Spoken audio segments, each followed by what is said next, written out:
Hello, everyone, and welcome to another video, the first video of 2026 here on the YouTube channel. I am so excited to kick off the new year with all of you. Hopefully, you've all had a happy new year, a great celebration, and a happy holiday season overall. But today, we are kicking off the 2026 year here on the YouTube channel in the only way we should, and that is with a very special Future of Joshi episode. Of course, today celebrating the first anniversary of Seri Yamaoka, the first anniversary of the Super Rookie. What a year it has been, a year that I have talked about time and time again. I have had this video planned for months, so I am absolutely thrilled to dive in and talk about the incredible run that she had as a rookie. A rookie year, mind you, that I firmly believe is the best rookie campaign I have ever seen in pro wrestling, at least in my time watching. I think she had as memorable of a year, as impressive of a year, and we're going to dive right into it. We're going to celebrate that year as she nears her first anniversary tomorrow. But when this comes out, it'll already be her first anniversary in Japan. So, congratulations to her on her first year in wrestling. Thank you, everyone, for joining me here. Hopefully, you're enjoying all the content we have going this week.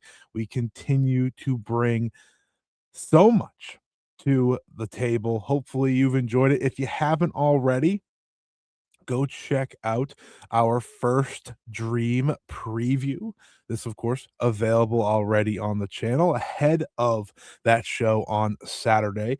You can also check out the five-star review of the Stardom Dream Queendom 2025 show, which is also up on the channel. We'll be back on Saturday with the first dream review, Sunday with Shuri Rashaya Kamatani review, and so on and so forth.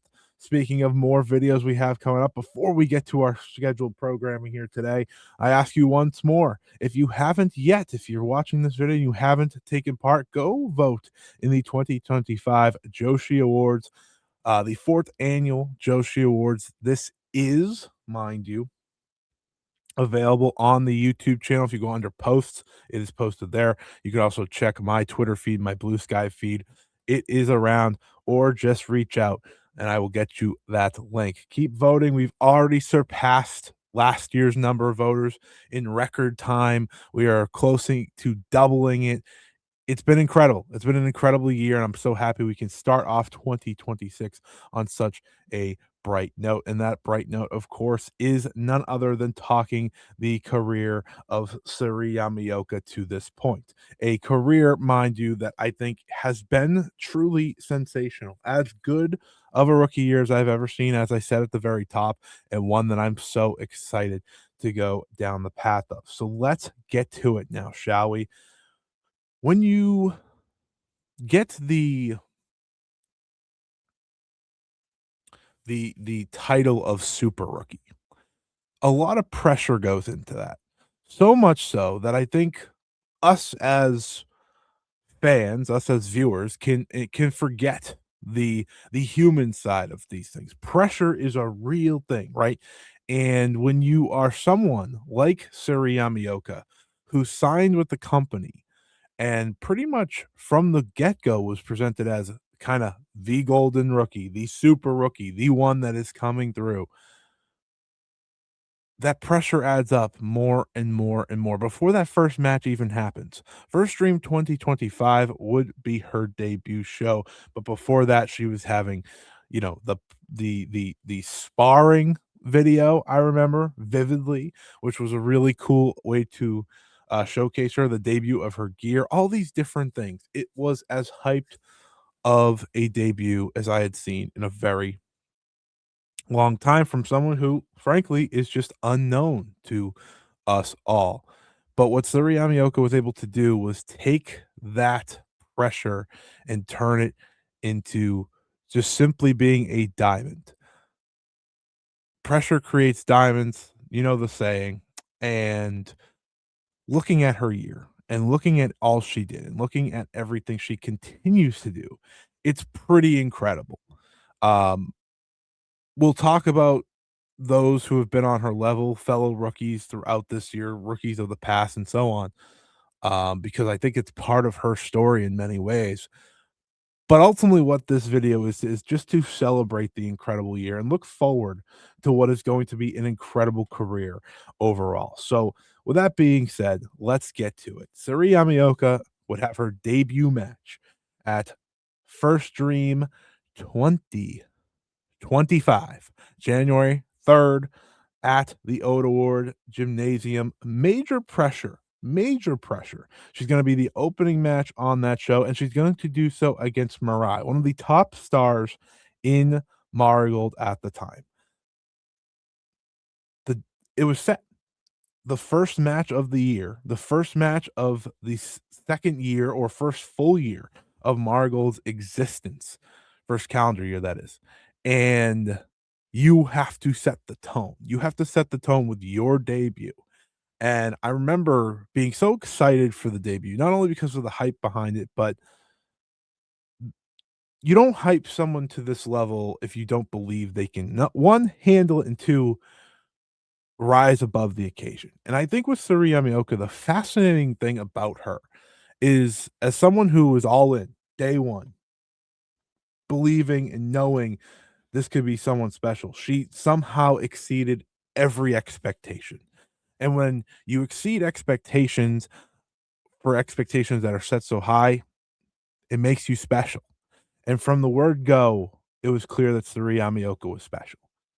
Her first match goes 15 minutes. 15 minutes. She is they do a very unique match because I feel like Suri Yamaoka now compared to her debut match is so incredibly different. Um, so much of this match was, wrestling ground-based amateur style. I remember the reaction at the time, it was kind of 50-50. Some people loved it, some people were like, I don't know. And I just kept saying, this is just the start, folks. You start with the base. What do we know Yamaoka as? A amateur wrestler. So you start at the base and you showcase moments as the match builds. And that's what this match built with Mirai. She showcased the stunning power and the stunning German suplex on Mirai in the closing minutes. And rather than just accepting the 15-minute time limit draw, it was, let's keep this going.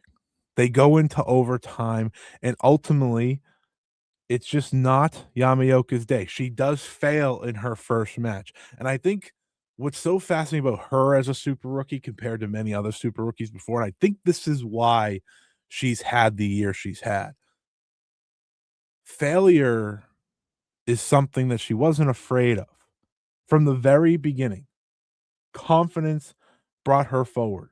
Failure was not something she was scared of. And that is why she may have lost, but she won so many people over. And it was from there the rocket ship begins. The rocket ship of, you guys got to be paying attention. It was announced just days later that Seri Yamaoka would team with Nanae Takahashi 16 days after her debut to take on Bozilla and Tank, who had just won the Twin Star Championships on that very show. So much is going into this. Suri Yamaoka, the brand new rookie, brand new career starting. Meanwhile, she's teaming with Nanae Takahashi, who we already know at the time is on her way to retirement. So someone's career ending, someone's career is building. What do? You put them together, and I think honestly, it couldn't have been a better decision. Giving Suri Yamaoka the opportunity to team with Nanae Takahashi gave her the confidence to grow and grow and grow. It gave her the belief to grow and grow and grow. And I think the and we're going to talk about this as it goes, but there's a distinct cutoff from where she was able to lean on Nanai and then have to become a singles wrestler again, right? After that debut match against Mirai, she does settle into the tag division. And I believe this is something that I've said many times through the years of tag team wrestling, I think can do so much good for a young talent. So much good in terms of being able to develop and not have to have the entire match focused on you. I think sometimes when it comes to rookies, you have all these showcase matches, you have like the showcase series and all these different things. And while that is great, as we've seen with Yamaoka, the tag team work has been some of her very best. Some of the best matches of this year are Seri Yamaoka tag team matches. So it plays to that. And I remember at the time, listen, the excitement level for the Bozilla Tank tag team was non-existent. They won the titles in a match that wasn't all too good. And yet, when we go to Cork and Hall, the match amazes. The match exceeds expectations and sees Seri Yamaoka pick up the first major win of her career just 16 days into her career.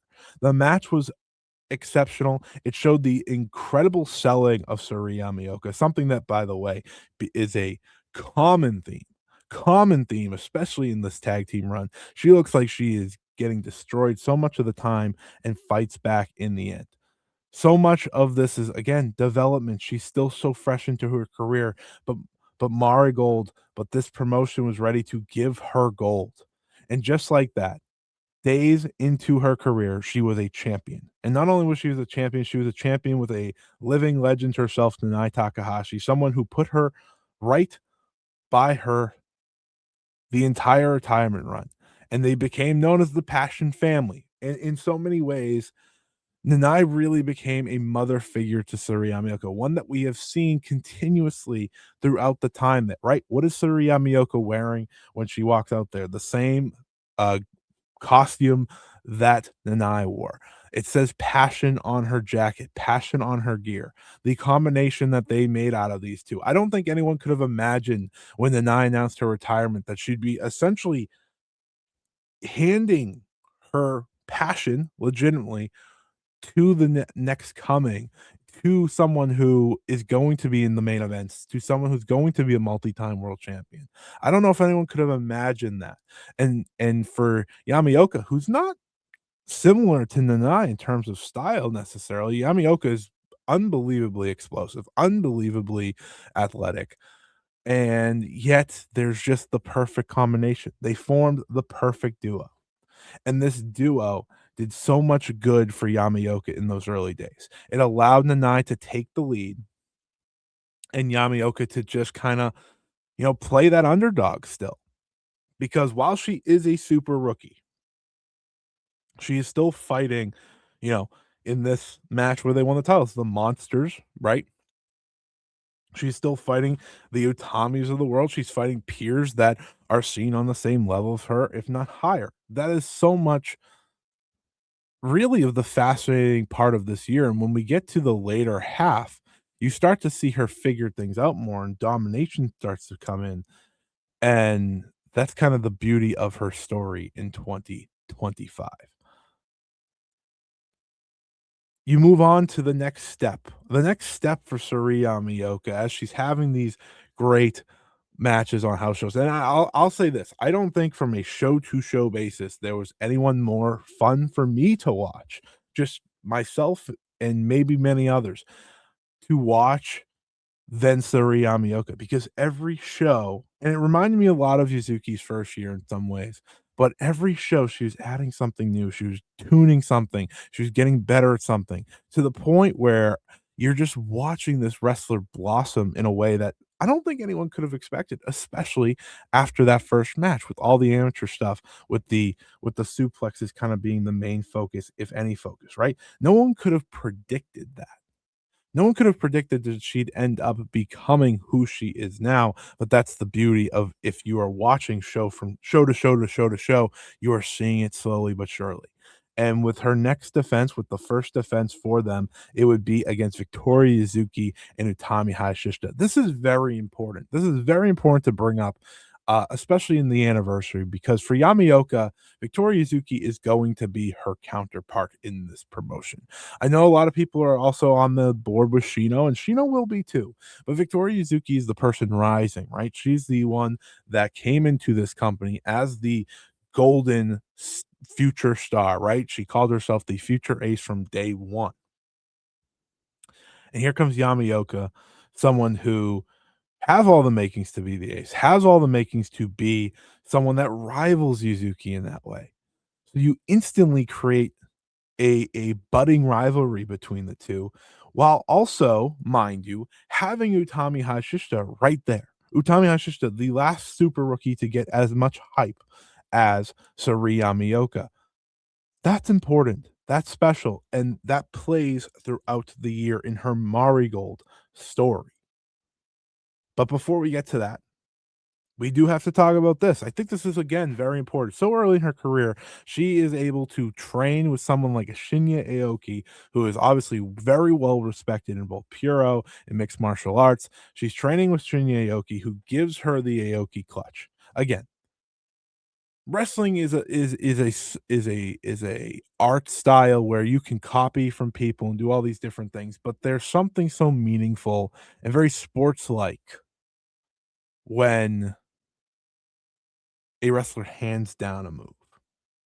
And for Aoki to hand down the Aoki clutch and for it to become such a great addition to Yamaoka's style, a great addition to how she's going to win matches, it's perfect.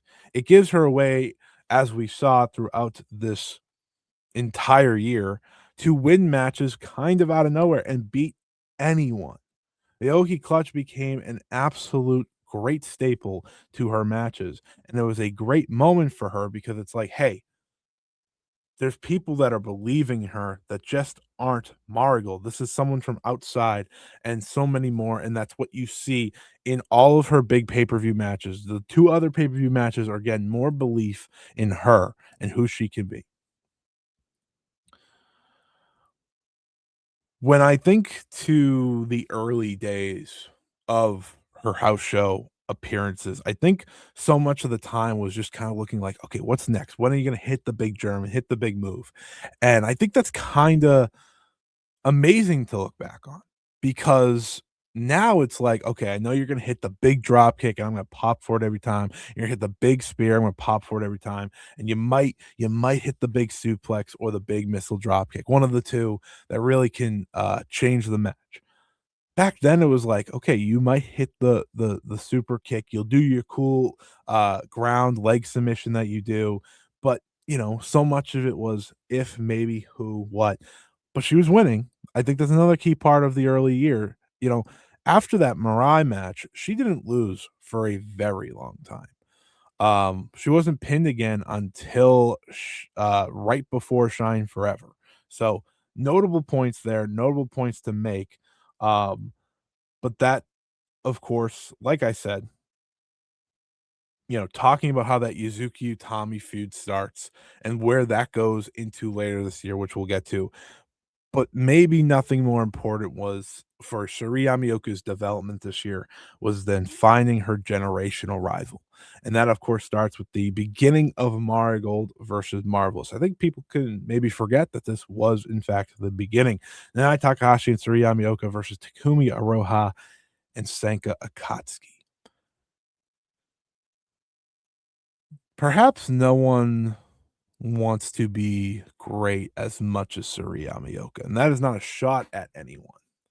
That is just as someone who has followed from afar, someone who has watched the way she reacts to things and the way she reacts on social media and the way she reacts in the ring and so on and so forth.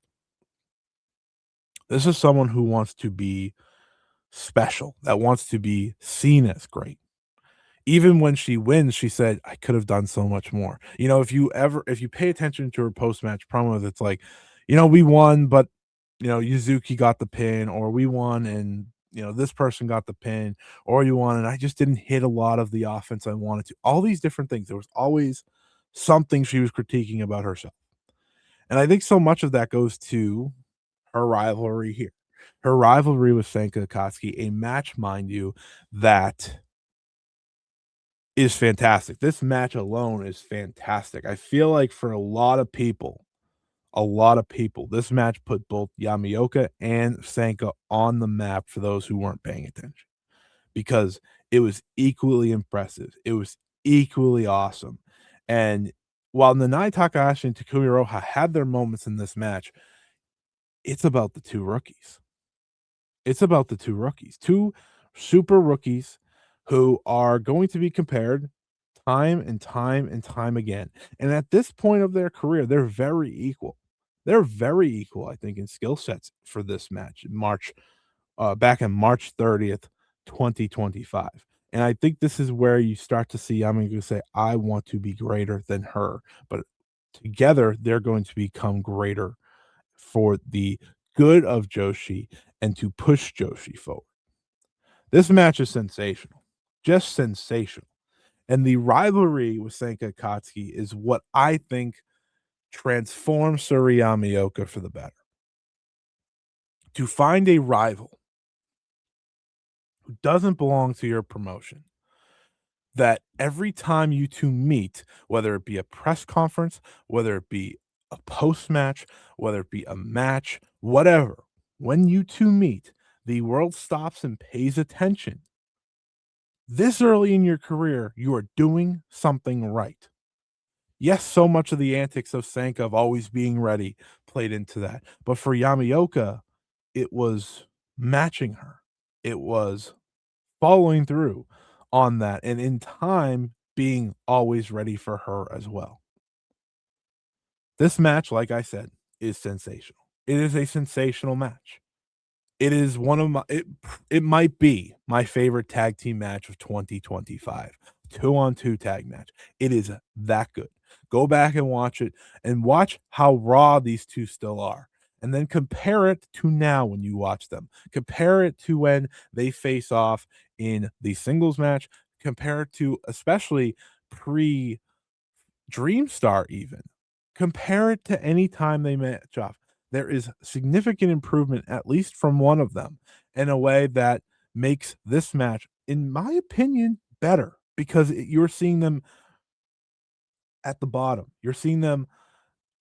One of the great sayings I see people say is, "This is the worst they're ever going to be." In their rivalry, this is the worst these two were ever going to be.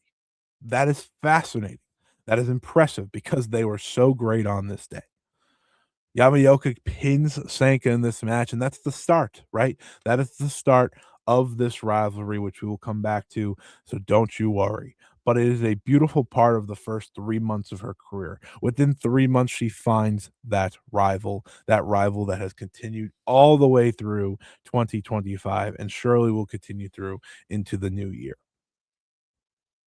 I did want to add this in here because I do think this is important. I don't want to skip over this match. While there's so much to talk about in terms of Yamaoka's year, and while there's so much to talk about in terms of just important matches, I think this is the ultimate sign from someone like a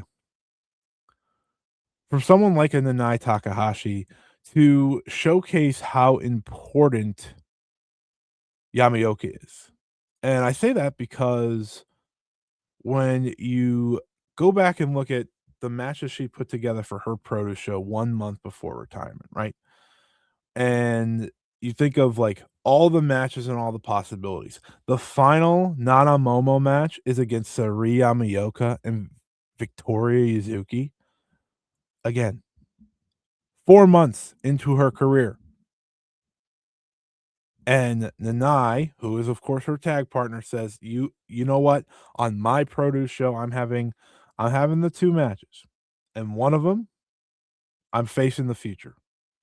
And it's a fantastic decision at that, because not only is it the final not a Momo match, it is Yamaoka's chance to face Nanai. It is Yamaoka's chance to collide with Nanai, and it's also her chance to team with Yuzuki, which I think is a fascinating addition to all of this. The first time they get to team up, and far from the last. This match is physical. This match is kind of nasty, but this match also showcases the future is now. Nanamomo could have beat them. Could have pinned Yamaoka again. Still so early. But they go to a draw. The final Nanamomo match goes to a draw, and it does so with Yamaoka and Yuzuki saying, "We survived that. We made it through this." I love that. I love that. It's one of the great booking decisions of this year because I think that was a moment where Yamaoka's like, "Yeah, I was able to fight my mentor and show I could stand up to her and do so in a way that, again, allows her to gain confidence. Gaining confidence was the big part of Yamaoka's year. The more confidence she gained, the better she got. The better she got, the more impressive her moves got, the more impressive her matches got. Confidence was key.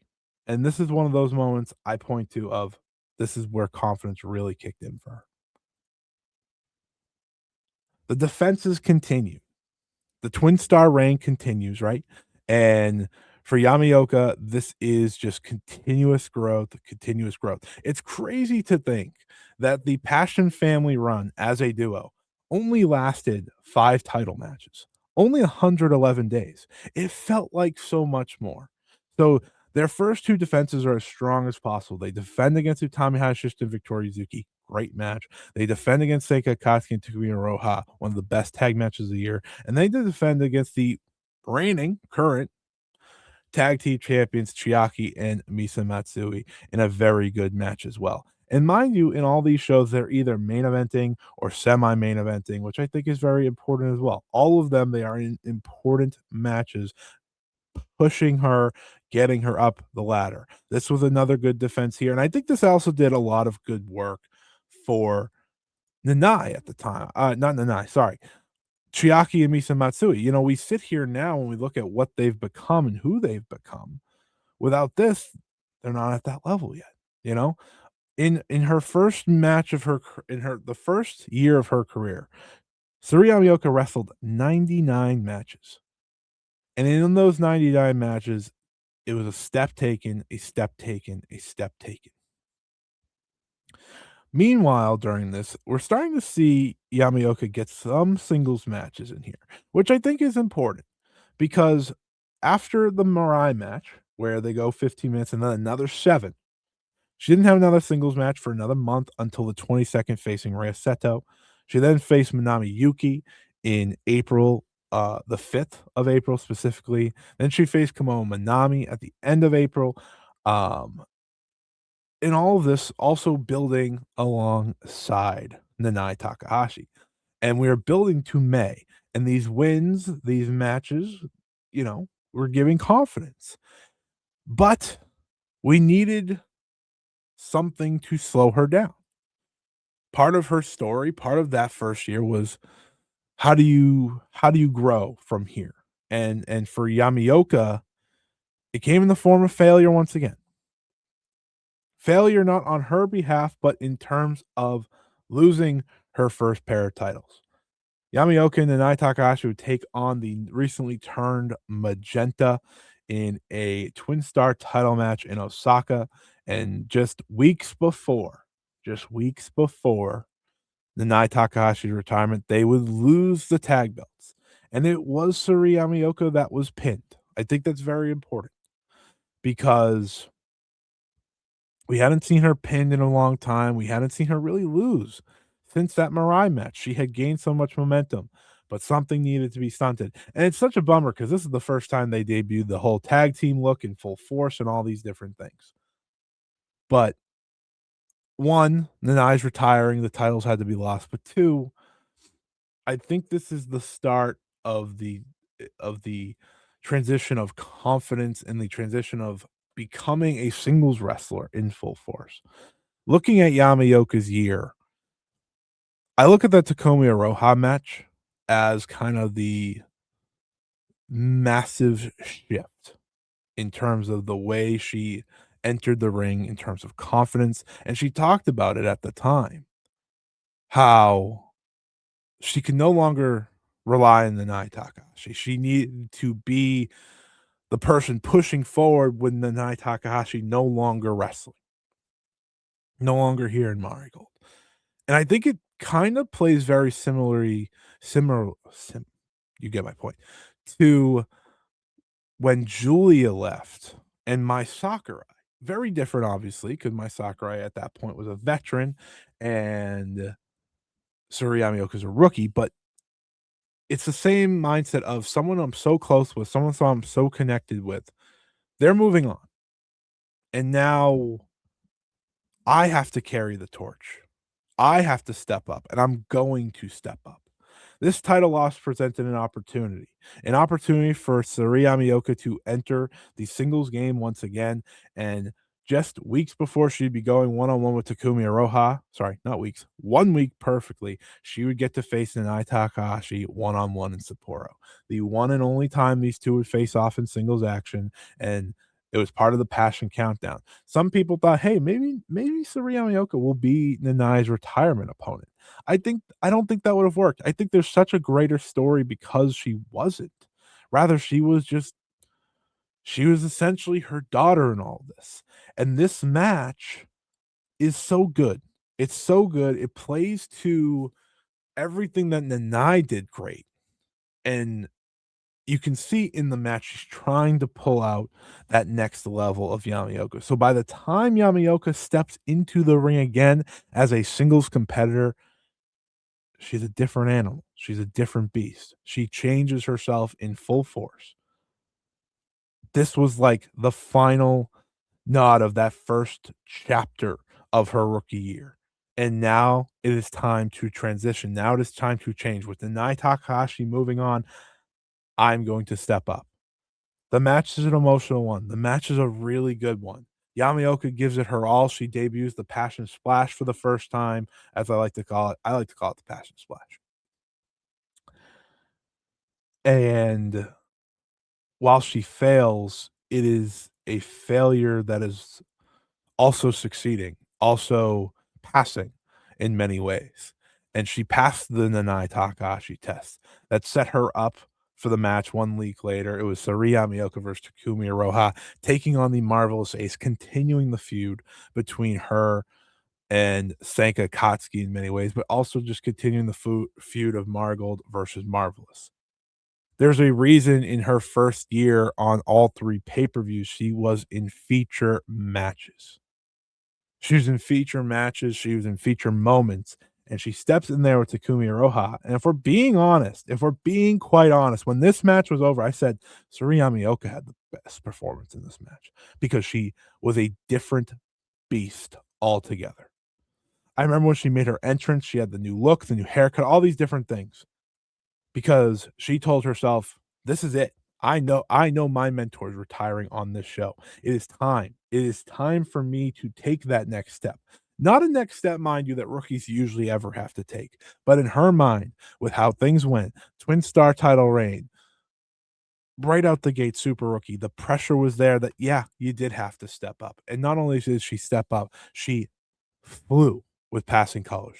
She nailed it. This match rules. This match absolutely rules. It is one of my underlying, like, when you talk about, you're not gonna talk about, like, a match of the year. I think the Hashimoto match, which we'll talk about, is kind of the upgrade from this one, but it is such an important match for Yamaoka because she takes so much punishment. She takes what Yamaoka or what Aroha brings, but she brought her own plan. You have to remember this. One of the great things of Yamaoka for some of the matches she does is she went into it with a plan. She told you, "I know what's your weakness. I know what you're gonna do." And that, may have peeved off Takumi Aroha in a way, but that's a student of the game. That's a student of the game that's going into a match with a purpose, with a mission, and that's making her matches jump off the page more. That's making her jump off the page more, and that is part of what makes her so special. She failed here. That's fine. She's not supposed to win. She's a rookie. At this point, 5 months, about to be 6, half of the year into her career. Mind you, I'm not even including the part where she essentially missed a month. She missed a month of action during this time. And yet, in this match, she said, "I'm ready. I am ready for more. I am ready to move on. I am ready to continue my career. I won't have Nanae to count on, to lean on in the matches." She does have her on the outside, I'm sure. All I got to lean on is myself. And I'm going to be equal with whoever I team with moving forward. I'm going to be equal with whoever I face moving forward. That's the importance. And while she lost, she won so much that night.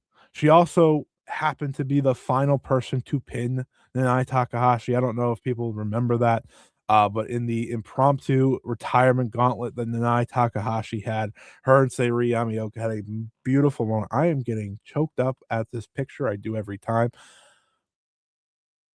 They had an incredible moment where they embraced and the pin was set and Yamaoka pinned Nanae and she was able to say farewell, right? This is with her whole new gear, the passion bands, all these different things. This was the change. This was the shift. Marigold was going in a completely different direction. Mayu Iwatani had joined the company. Nanae Takahashi's retiring. And now you have, while you have Mayu, while you have Miku Ano who beat Nanae, you have Utami, you have Mai Sakurai, you have Seri Yamaoka, you have Victoria Yuzuki, the future, young Marigold. They are going to lead this promotion forward. They're going to be the most exciting thing in a promotion that involves all these great wrestlers. And that was what this moment was. It was a moment of saying farewell to Nanae and saying the future is now here in this promotion. And this is where we continue that takeoff. We continue the incredible, incredible career that is Seri Yamaoka's already. And how do we do that? What's the next step from there? Where do we go from there? You know, you have the gauntlet. You face Takumi Iroha. What is next? How do you continue on this momentum for someone like Seri Yamaoka? Ah, you do the first ever singles match between Victoria Yuzuki and Seri Yamaoka. That's how. I think this is one of those matches that kind of maybe gets forgotten throughout the year on both of their resumes, because on one resume you have the Victoria Yuzuki year that is just outstanding. You know, second year of her career, she wins the Superfly, wins the United National title, and that's why I'm so excited for Suri Yamaoka's second year, because that's what Yuzuki's doing. I think Suri Yamaoka is going to get plenty of accolades as well. But you run the first ever singles match, a singles match by and do that, and felt like it was going to happen earlier, but like I said, the concussion came off of the Yuzuki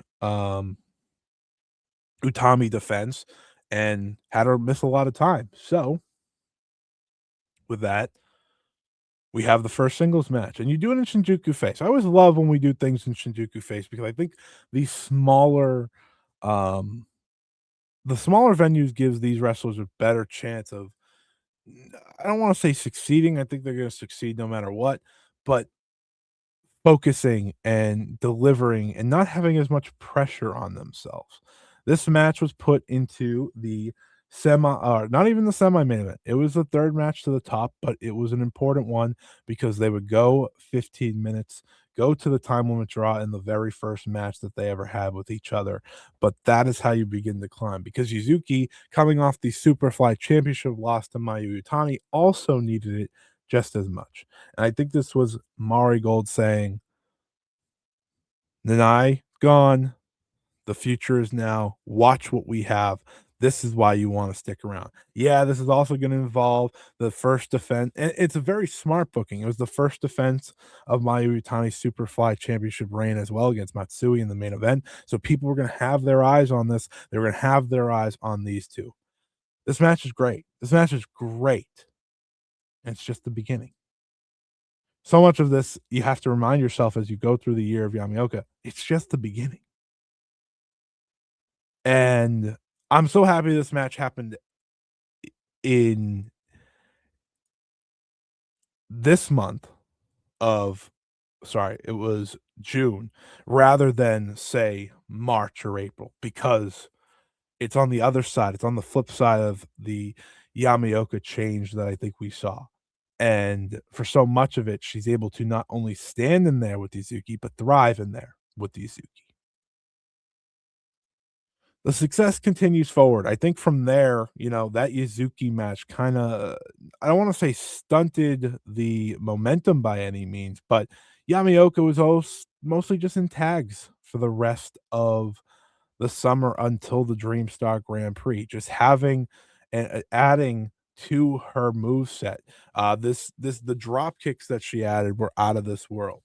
The spear, the clothesline, that's what she spent a lot of the summer doing. I think when people say like, "Oh, they're not doing much." No, they are. Watch the house shows. Watch what she's doing, because like I said, there was no one better to watch on a show-to-show basis than Yamaoka because there was always something new, there was always something exciting, always fine-tuning the next move, showing the incredible athleticism, the incredible explosiveness, the ability that is going to bring her to the top, that's going to push her to the top and make her undeniable. Some of these pictures are just so great because it's like, my God, you are an insane, insane talent, you know? Um, but before we got to the Grand Prix, there was one very important match to talk about. There was one very important match, and that was part of the kind of full-on Marigold versus Marvelous Cork, and they would set the tone on the very first match of that series because it was time.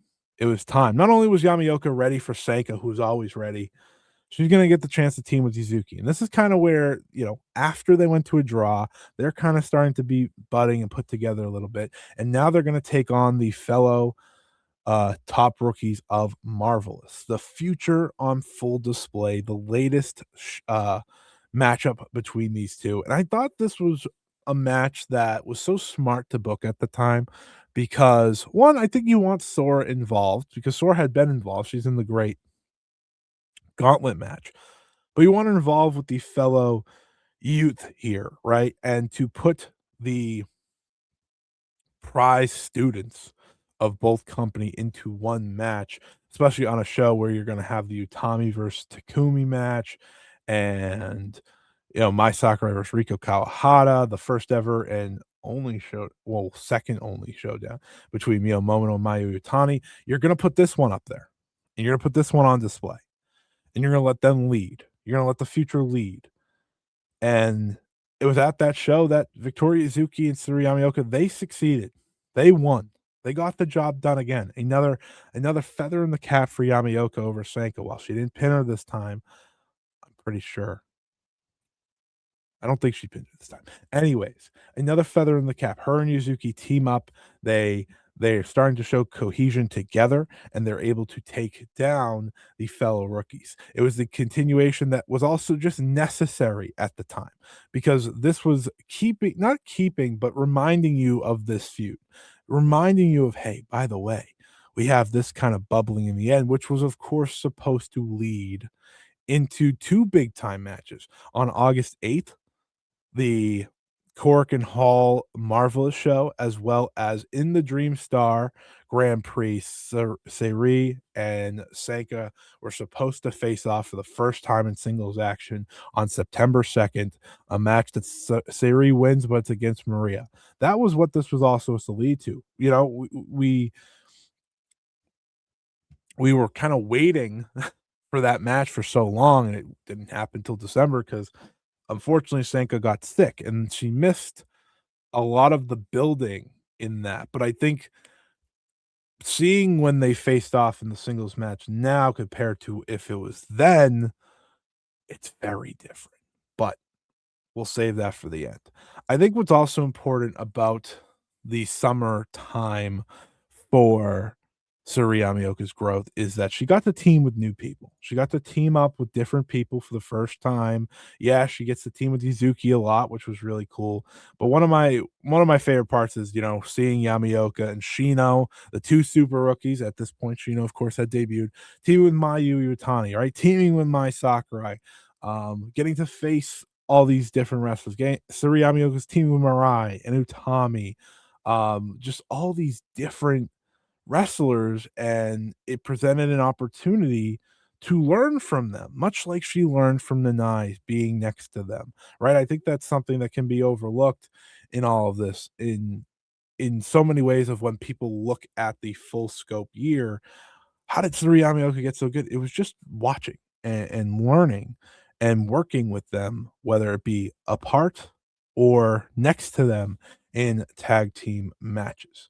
That is always so important, but that brings us to a very important time. I think from the Dream Star and on is kind of like the rocket ship in terms of her overall skill set is just flying.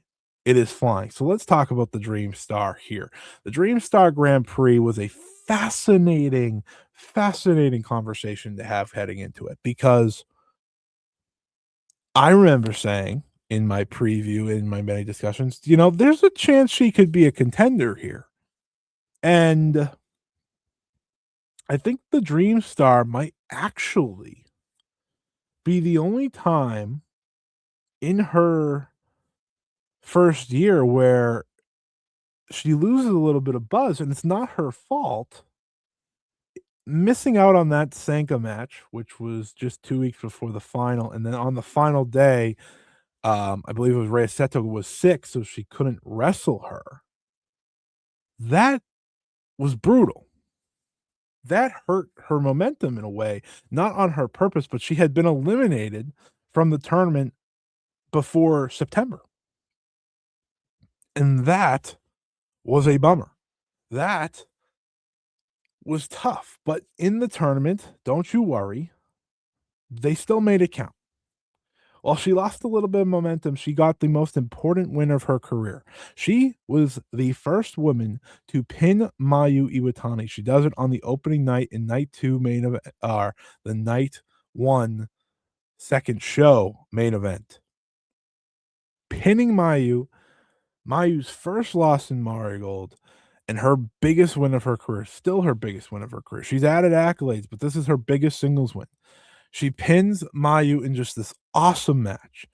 This awesome match where she essentially gets destroyed for 90% of the match, and then her instant offense, she hits a nasty, nasty snap German on Mayu, just puts together suplex after suplex, Aoki clutch, pins her, and it's like, "Oh my god." That is the type of wrestling we're making, someone that can win at any moment, that can win and beat anyone at any moment. Mayu Iwatani has not lost to another Marigold wrestler. That's insane.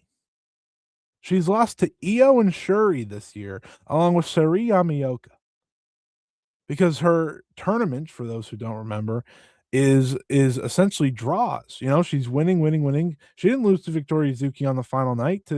No, it's just draws. They added up.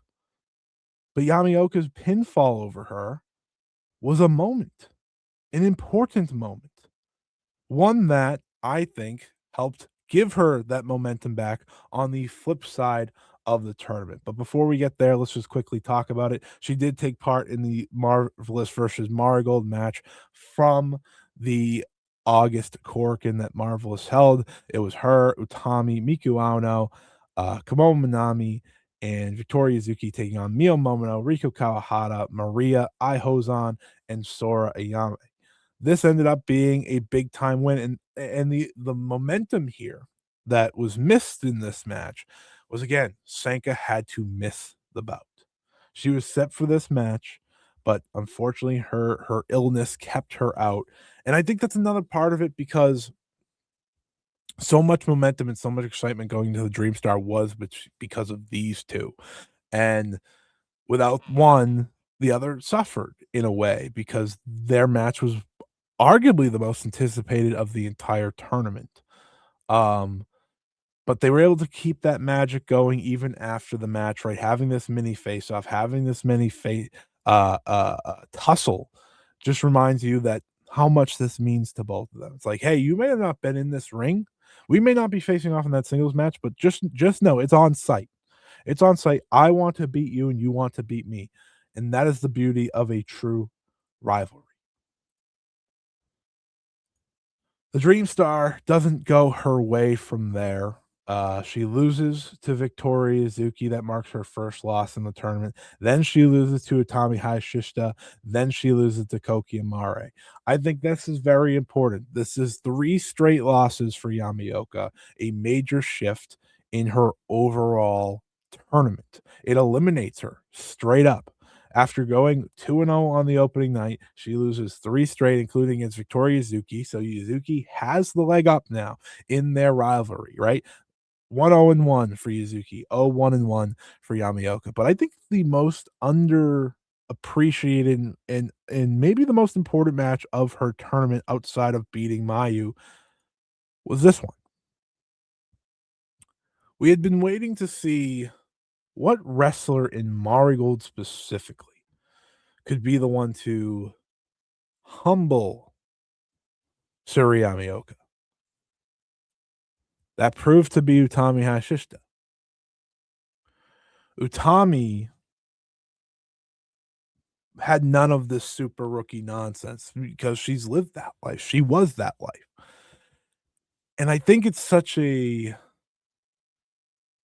missed point of Yamaoka's year because this was a real humbling. Yes, she's coming off the Victoria Yuzuki loss, but that's competitive. The Koki match was following this one, which is where you think maybe this is the humbling moment for Yamaoka. She faced off with the Marigold World Champion for the first time in singles action. She got beat. She got beat, and Utami didn't have any of it. She was like, "Nope, I'm not considering you my equal." Something that, as I was saying earlier, in every match she was entering, she felt like an equal to whoever she faced. She felt like um, someone who, despite being a rookie, needed to be respected. And Utami's like, "No, no, no, no. You need to keep going before you can come at my level, before you come at this world title." And I love that match. It's not like this blowaway match, even from the tournament itself, but it's an important one. It's an important one that I think is going to play into Yamaoka in 2026 because her and Utami feels like a massive special singles match somewhere down the line here. So the Grand Prix doesn't go as well. She doesn't get to compete on the final night in a match that's as important. Rather, she ends up unfortunately being on the pre-show because Rhea Seto's out. And I think that was kind of a moment again of maybe questioning herself a little. I remember watching that show. She didn't win a tournament award.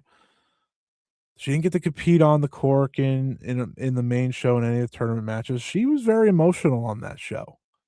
And rather than letting it eat her up, it was on to the next thing. What was the next thing? Oh, facing Chihiro Hashimoto. She arrives out of nowhere at the Sendai Girls show at was it Shinkiba or Shinjuku Face?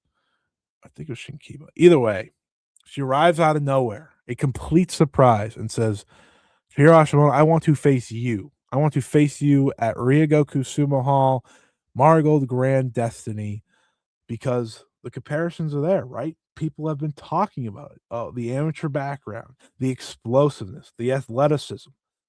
There's only one comparison for Yamaoka to really go off of in Joshi, and that is Big Hash herself. Hash accepts. She throws her around a little, but the match is set. This isn't going to be a match that Yamaoka is going to enter and win, but she's going to enter and survive. She's going to enter and prove something. The importance of matches that Yamaoka would go into post Dreamstar are very important. And this Hashimoto match specifically feels like one of the great, great accomplishments of her entire first year. Before that, why don't we run back her and Senka one more time? It had been a while. It had been a while. So at Monday Magic Extreme Season number 1, Mayu Utami, Seri Yamaoka, and Utami Hayashishita to shock everyone. They face off against Mio Momono, Senka Akatsuki, and Takumi Aroha. I'll never forget the look these two are giving each other at the end of this match. This match is spectacular. It's like one of those matches you will miss if you don't pay attention because it happened in Pro Wrestling Noah, not in Marigold, not in Marvelous, but in Pro Wrestling Noah. It's arguably the second best Marigold versus Marvelous match overall, in terms of like the warfare of it all. I think in terms of faction or not faction, but promotion versus promotion. This match rocks. And in the end, they are inseparable. They want to destroy each other in a match that involves Takumi, who is the GHC Women's Champion, the the AAAW champion, Utami Hayashishita, who is at this time the Marigold world champion, against Mio Momino, or involving Mio Momino, who is one of just the best in the world, and Mayu Iwatani, who is Mayu Iwatani, for Pete's sake. They go to 20 minutes, and the story of this match coming out of it is once again Seri Yamaoka and Senka Akatsuki. That is in a nutshell how incredible this feud is, that in a nutshell how incredible these two are, and that in a nutshell how much they push each other to be special. If you don't have someone to push you, if you don't have someone to push you, it's gonna take longer, it's gonna be harder. And you see when these 2 face off for the first time in a long time, there's levels to this. I feel like this is the first match between the 2 where Yamaoka's really starting to pull away a little bit in terms of overall skill set. Just pull away because, listen, she's doing more kinds of moves. She's not hitting just shoulder blocks and lariats and drop kicks. No, no, no, no, no. There are levels to this, and she has leveled up. This match rocks.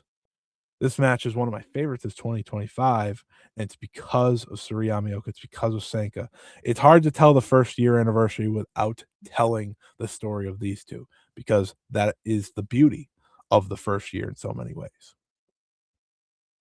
Why not before you face Chihiro Hashimoto, you face Mayu Iwatani in a Korakuen Hall main event just 2 weeks before Grand Destiny? Why not? Why not? What's the pressure for the Super Rookie? Oh, and yes, it will be your first chance to win a singles championship. The Superfly title on the line, a rematch from the Dream Star match after Seri had pinned Mayu. I think this is one of those times out of all the matches, out of all the singles matches specifically that Yamaoka has, this is one of those times where I think she is completely humbled in a way. She doesn't lose via two-step dragon suplex. She doesn't lose to the moonsault. She just left. I she just lost to a regular dragon suplex. And I remember being shocked at the time. I was like, "Really? That's how she's gonna lose? Wow!" And I thought to myself, "What does this mean for the Hosh match?" Well, it meant all the great things. While this match, I don't think is going to be the one remembered from her year, even against Mayu. It's still an important match. It's still an important match. It's a Korakuen Hall main event, a singles main event. You can't overlook the importance of that. And what Marigold was doing was giving her the opportunity to do that against someone in Mayu Iwatani. It's like you have to show up. I do quite enjoy this match. I don't think it reaches anywhere near the ceiling it can and will one day, but I think that's part of why the match went the way it did. Mayu got shocked, stunned by Yamaoka. So in the second match, she said, "No, no, no, no, no. I'm going to take care of business this time around. And you're going to have to grow to change that." Because in so many ways, and so many times we've seen Mayu through her career, chasing Mayu is not an easy thing. And Yamaoka didn't have to chase her. She beat her round one. Boom, boom, like nothing. Nothing in shocking fashion. And Yamaoka got that shocking little push again here in this match, but Mayu put that to an end and won. And I think that story is such a lovely one to follow because it's like, man, when that was over, I was like, does Yamaoka bounce back from this the rest of the year? Or was this kind of it? Well, the good news for her is that before she even had to step in the ring with Chihiro Hashimoto, she got to step in the ring with Sari and Takumi Iroha. Sari for the first time in a surprise match at the Marvelous / Noah King Gotcha show. It was Spark Rush versus Senka Akatsuki and Seri Yamaoka. I mean, come on. And I felt like instantly when You look at her month of October. Who did she face in first time matchups? Mayu Iwatani, Sari, and Chihiro Hashimoto. I can't specify enough how important that is. You have 3 experiences, and she had already faced Takumi, but Takumi in there as well. 3 opportunities to face arguably the 3 best wrestlers in the world in all different matches. And I think they got better and better. The Mayu one's probably the weakest of the 3. That's crazy to think about, but that's just true. You go into the tag and you team with Senka Akatsuki, your rival, the person you want to be better than in every part of your way, and you face Spark Rush? You get to collide with Sari for the first time, you get to face Takumi, the person that had beat you earlier in the year. It rules, man. It rules. This match rocks. And it's because of the heart that you see Yamaoka show against Sari for the first time. She's not gonna back down. No, no, no. No, no, no. Yeah, I just lost to Mayu, but I'm gonna come back bigger, stronger, better. And that, of course, I think gave her the confidence to head into this match. That's wrestling, baby. To head into this match against Chihiro Hashimoto.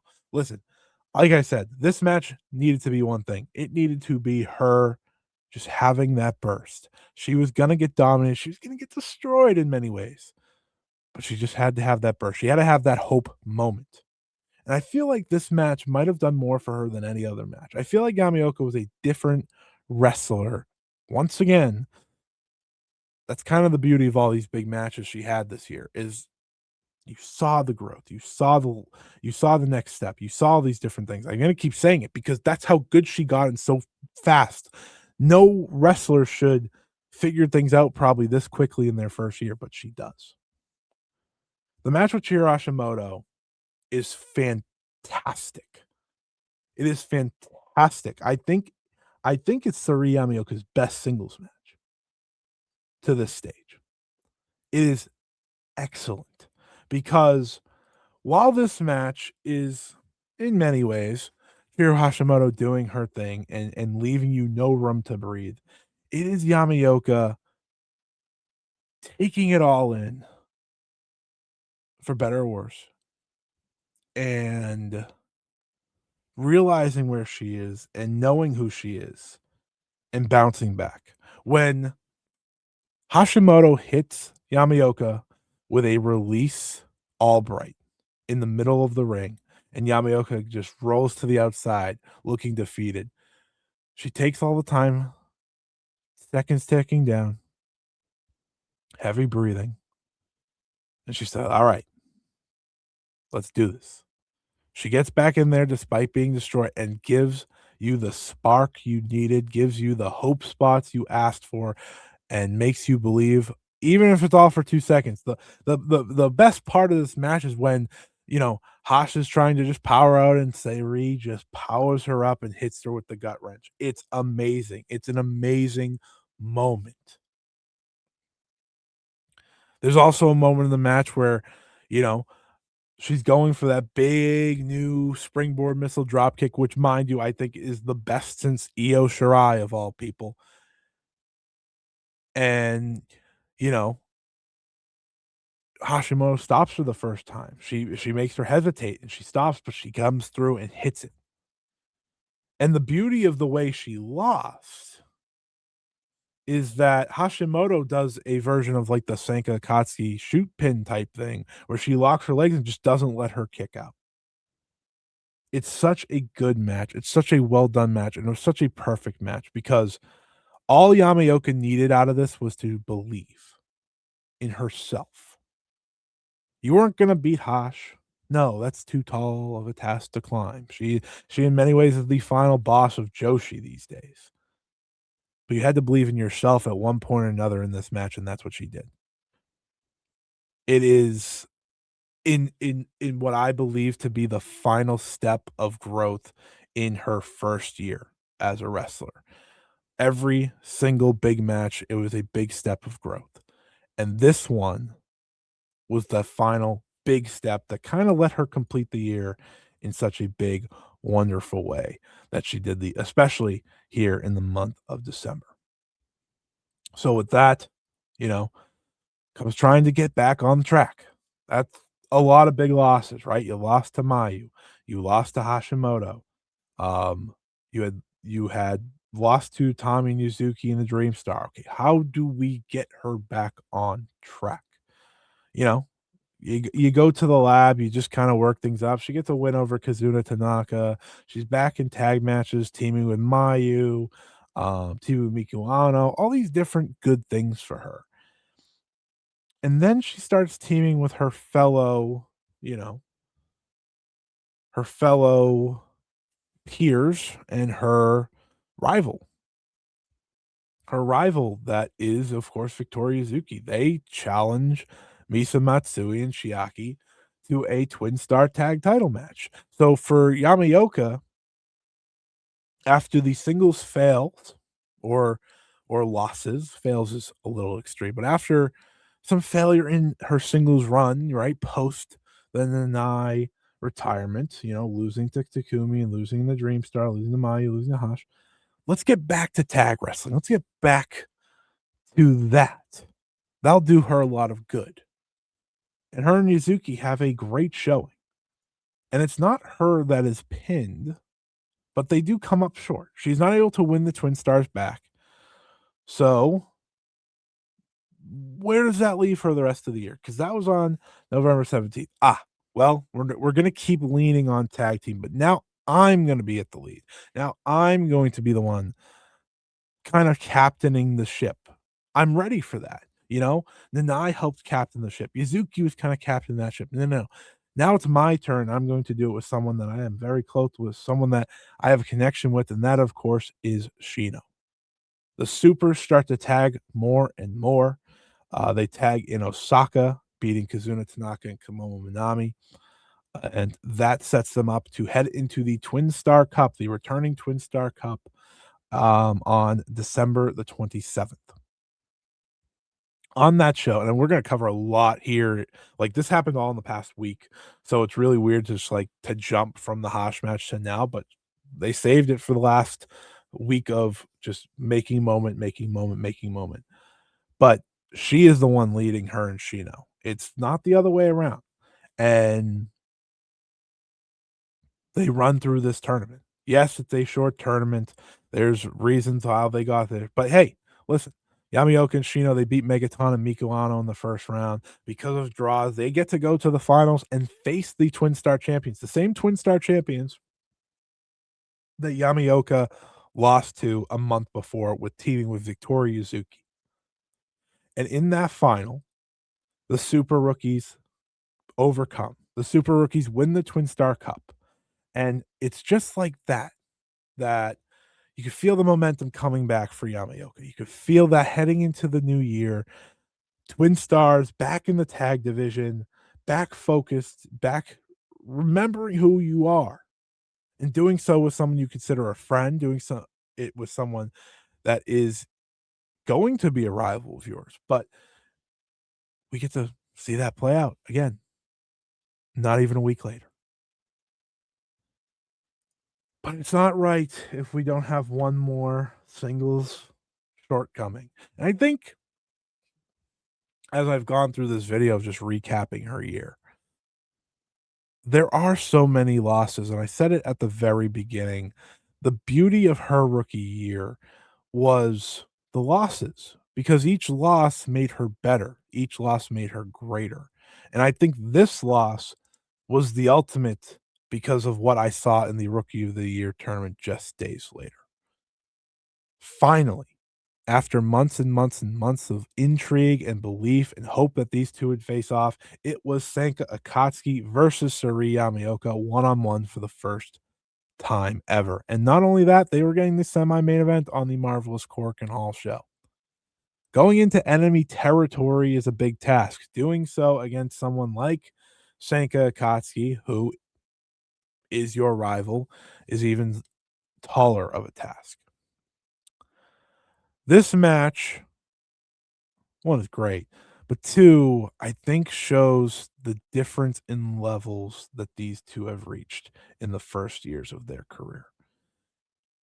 At the beginning in March, when they faced off for the first time ever, they were equal. They were equal. And really up until the Dream Star when they were supposed to face for their first singles match, they were mostly still equal, you know? You were seeing Seri develop a little bit more, but and Senka get a little bit more confident and all these different things, but they were pretty equal. But when Senka had to unfortunately miss time due to sickness and they weren't able to have their singles match,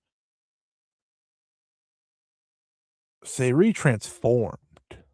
She transformed in a whole new way. So when they faced each other in those 2 or that one tag and then teamed up against one another, you start to see a little bit of a difference. But in this match, I think you see Seri Yamaoka be the one that's kinda carrying, kinda bringing Sanko along for the ride and putting together a match that is just so good. When the Joshi Awards come out, I feel pretty confident Seri Yamaoka is gonna run away with that award because of the year she's had. Not only has she had the opportunities, but she has lived up to those opportunities. And while this match ended up being a loss for Suri Yamaoka, I think it's as important of a loss to her as it is a win to Sanka. For Sanka, she was chasing this, right? This her year was about getting this win because she had lost to Seri so many times. For Seri, it is the final shortcoming of her 2025. And while having many, they were all important. They were all allowing her to build off of them. This one, though, this doesn't feel like one that she's going to build off of. This one feels like one she's going to change from in a whole different way. And I think we see it in the Rookie of the Year tournament. This match is great. She loses when Sanka hits the big splash, and it's a moment of, man, that, I just wanted her to get that big win. But it plays better. Now they're more on even footing. Now they've both pinned each other. Now they both have a taste of defeating the other. And for Yamaoka, who had already been driven despite not losing to Senka, already being driven by her rivalry with Senka, now it goes into overload. So how do you finish a rookie year, a rookie campaign that is one of the all-time great rookie campaigns in pro wrestling history? Your Rookie of the Year tournament. Marigold holds the Rookie of the Year tournament on the New Year's Eve show at Shinjuku Face.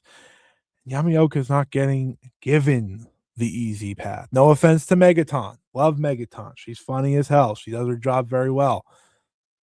But no, she does not have the easy path. Rather, she has to wrestle back-to-back matches. First up against Yuka Yamazaki, who is in any other year considered a top rookie in any company. She just happens to be in a company that had Suri Yamaoka and Shino. That's not fair. That's just not fair. But that was what was so lovely about this match. In the early minutes of this match, you see a Yamaoka that is a little bit more dominant, a little bit more controlling. And you see the rookies, Yuka, then Shino, realize that. You see that, and they know, well, we got to get her on her back foot because she's at a higher level than us. We have to get her on our back foot. We have to keep bringing it. We have to keep hitting them because the moment they catch us, we're done. We're doomed. And that's how both of those matches play. I love the Yamazaki match. I think it freaking rules because they give them time to tell their story. They give them time to really let Yamazaki get a lot of offense in and show a lot of hope. But Seri says enough is enough, then rolls her up and pins her, leading to the final, the highly acclaimed final, Shino versus Seri Yamaoka. The two-star rookies of Marigold facing off to be crowned Rookie of the Year. Coming off the Sanka loss, This was a must win for Seri, and she wrestled like it. Shino wants it. Listen, Shino is playing with house money. She's 17 years old. She's kind of a part-time wrestler her first year, but every time she's around, she succeeds, right? She's only got 2 losses, but they just came off winning the Twin Star Cup together. She's on top of the world. She feels she can beat Yamaoka. Yamaoka's coming right off the Yamazaki match, and she attacks from the bell. She's on the offensive. And it leads to Yamaoka having to fight, having to use that dominance that she was able to use in the Yuka Yamazaki match and say, "Okay, I have to be resilient," something that I've learned so much throughout 2025, and use that resiliency to overcome Shino, someone who is unbelievably talented in her own right, unbelievably fantastic in her own right, and I need to beat her because I have been the rookie of the year. I believe that on my own, and I know I can be that. I have to do that. They have awesome match, an awesome match that Shino just won't go down. Every time Yamaoka hits something, Shino's just up on her feet because who's the fresher wrestler? One of them faced Megaton, one of them faced Yuka Yamazaki right before. That's just how it goes. But she just was not gonna have it. She was not gonna have it. The spears, the drop kicks, the big spine buster in the middle of the ring. Yamaoka was going to put Shino down once and for all and pin her in the middle of the ring. It was an awesome final, and it was an awesome conclusion to the year of Seri Yamaoka. She wins the Twin Star Cup. She wins the Rookie of the Year. Yes, it comes with a lot of losses, a lot of major losses. She wins a lot. She is probably one of the winningest wrestlers in the entire company. What on house shows, she is winning every single time. But in her biggest matches against the biggest of opponents the entire scene has to offer, right? Takumi, Mayu, Hash, big matches. Utami, her peer in Yuzuki, her peer in Senka, right? Losing to your 2 peers hurts a little bit more than I think losing to those 3 titans. But with all those major losses, she's able to turn that all into major wins at the end of the year and head into 2026 on a high as the reigning rookie of the year, as the reigning winner over Shino, and doing so now with all eyes on her as she heads into her first anniversary match, which is just showcasing young Marigold. It's not a big singles match, but I think it's the right way to kick off the year. You have 4 pay-per-views now, you have other major events. Let Yamaoka, right? Let her start off on the right foot. Once again, being that first match of the year, celebrating her anniversary, let her start off on the right foot and do so after ending 2025 on the highest. I think ultimately, looking at her year, looking at all the ups, the downs, the Twin Star win, the the pressure from both just, being a super rookie, but people on the outside and expecting so much of her. A lot of people can crumble, but she didn't crumble. She became greater and greater and greater. To see her from this here on the left to this here on the right, it is a different wrestler, and it all happens in the same year. Some wrestlers don't develop this much in their entire career. That's just how it goes. And yet, Yamaoka, each month, each major match, made a step, made another step, added something. Always changing, always developing, always wanting to be great. When you have a wrestler that wants to be great, that wants to be special, that wants to be amazing, like Seri Yamaoka, the ceiling is limitless. There is no limit to how great she can be. This first year was one of my favorite years in wrestling to watch in my entire fandom. I've been watching wrestling now for almost 20 years. I am 26 years old. This is as fun of a single year I've ever watched. I thought she was one of the best wrestlers of 2025, not just best rookies, best wrestlers of 2025. All those matches I talked about, all those major matches I talked about hit on a certain level, rose to a certain occasion, to the point where we look at 2026. What can 2026, year 2, as we celebrate, like, the 15th anniversaries of Sari and Mayu and, all these different anniversaries, we're only into year 2 of Seri Yamaoka. What does that year look like? Here's what I'd love it to look like. She is not only the future of Joshi, she is the future of pro wrestling. This is someone who can be a star above and beyond. I want 2026 to be the year where Seri Yamaoka wins her first singles title. I want 2026 to be the year she's undoubtedly one of the top names in Joshi, let alone one of the top young names, one of the top names. I want her to potentially face Miku Ano at Shine Forever 1 year after Miku Ano retired Nanae Takahashi on that very show, her mentor. I want her to be on there. I want her to be challenging for the world title, challenge Suzuki for the United National title, win the Dream Star Grand Prix. All of these things should be on the table. I think it is undeniable that 2026 is going to be a special year for her. And hell, I'll even go as far as say it's going to be even better than this one because, like I said, this was just year 1. A lot of this recording, mind you, I'm doing this right after New Year's moment, anything, but a lot of this conversation is repeating about the growth, repeating about the leveling up, repeating about the letdowns to have bigger success. All that because it's a rookie year unlike any other. And it felt like she lived 2 or 3 years of a career in one. I'm so beyond excited to see what the new year brings for her. I'm so excited to see what she does, how she develops, how she furthers herself, and how by this time next year, what are we talking about? How great of a year is it? How far ahead is she in her career?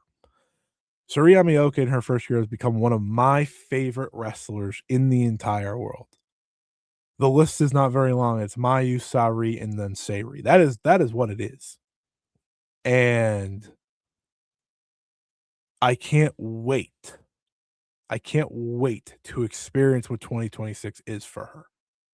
That's the beauty in so many ways of being a fan of wrestling, but being a fan of Joshi because you can watch every match they have. You can see every match they have. You can see them level up from show to show, from Osaka to let's see let's just see like the random ring of matches she had.